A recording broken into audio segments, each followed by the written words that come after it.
नमस्कार दोस्तों। पापा को समझने में भूल हो गई। आज हम आपको एक बेटे और पिता के भावनाओं को लेकर कहानी सुनाने जा रहे हैं। भले कहानी आपको अच्छी लगे ना लगे, पर इस कहानी से आपको कुछ सीखने को तो ज़रूर मिलेगा। तो चलिए नीचे हमारी कहानी पढ़िए।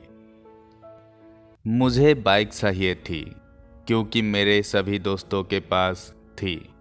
एक दिन बहुत गुस्से में बिना किसी को खबर किए मैं घर से चला आया। गुस्सा इतना था कि मुझे कुछ समझ नहीं आ रहा था। घर से निकलते समय गलती से अपने जूते छोड़ पापा के ही जूते पहन आया। मन में बस यही ख्याल आया कि आज ही घर छोड़ चला जाऊं, वापस तभी लौटूं जब मैं बहुत पैसे वाला बन जाऊं। जब पापा बाइक नहीं दिलवा सकते थे तो क्यों मुझे इंजीनियर बनाने के सपने देखते हैं। आज घर से निकलते समय मैं पापा का पर्स भी ले आया, जिसे पापा किसी को हाथ तक नहीं लगाने देते थे। मुझे पता है पापा के पर्स में ज़रूर बहुत पैसे और पैसों के हिसाब लिखे होंगे। पर्स खोलकर देखूं तो ज़रा पापा ने कितना पैसा छुपा रखा है। माँ से भी पर्स छुपाते थे, हाथ तक लगाने नहीं देते थे। चलते चलते तभी मुझे जूतों में कुछ चुभा। मैंने तुरंत जूता निकाल कर देखा तो मेरे पैर में थोड़ा सा खून आ रहा था। जूते की एक कील निकली हुई थी जो पैर में छुप गई थी। दर्द तो हुआ, पर गुस्सा बहुत आ रहा था मुझे, तो बस कैसे भी घर छोड़कर जाना था। मैं वैसे ही चल दिया।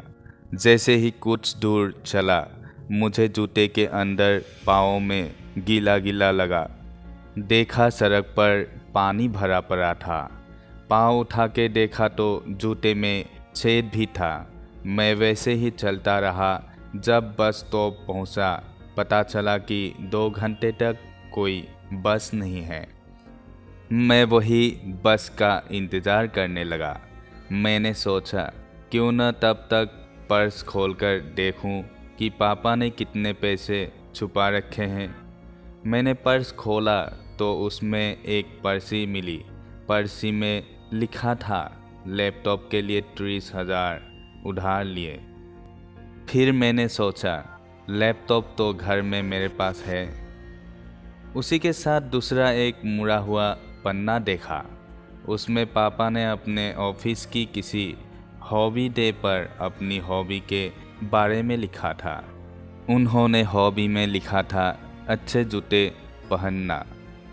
तभी मेरी नज़र उनके जूतों पर गई। मुझे याद है माँ उनकी हर तनख्वाह पर कहती थी नए जूते ले लो, और वे हर बार कहते अभी तो 6 महीने जूते और चलेंगे। ऐसा वे पिछले 5 साल से कहते आ रहे थे। मैं अब समझा ऐसा वो क्यों कहते थे। उनके पर्स में एक कार्ड भी रखा था जिसमें लिखा था पुराना स्कूटर दीजिए, एक्सचेंज में नई बाइक ले जाइए। ये कार्ड पढ़ते ही मैं घर की तरफ दौड़ा। मेरे पाँव में जो वो कील चुभ रही थी, अब दौड़ते समय उसका एहसास भी नहीं हो रहा था। मैं घर जैसे ही पहुंचा, पहले मैंने पापा का स्कूटर देखा। वो वहाँ नहीं थी। मैं समझ गया कि वो कहाँ गए होंगे। मैं बाइक एक्सचेंज वाले के पास दौड़ा।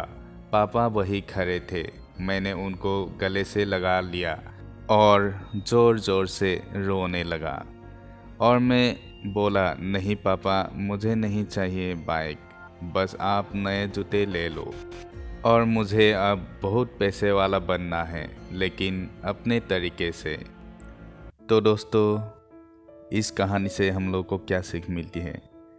इस कहानी से तो मुझे यही सीख मिलती है कि पापा हम लोगों के लिए कितना कष्ट उठाते हैं, कितना दुख झेलते हैं, कितना कुछ करते हैं, लेकिन हम लोगों को उनके दुख और दर्द के बारे में कभी नहीं बताते हैं। इसलिए हमेशा माता पिता के सुननी चाहिए, माता पिता की बातें माननी चाहिए, क्योंकि वो हमेशा हम लोग के भले के लिए कहते हैं, भले के लिए सोचते हैं। तो फिर मिलते हैं नए कहानी के साथ। तब तक के लिए सभी स्वस्थ रहिए, अच्छे से रहिए। सभी को मेरा दिल से प्रणाम।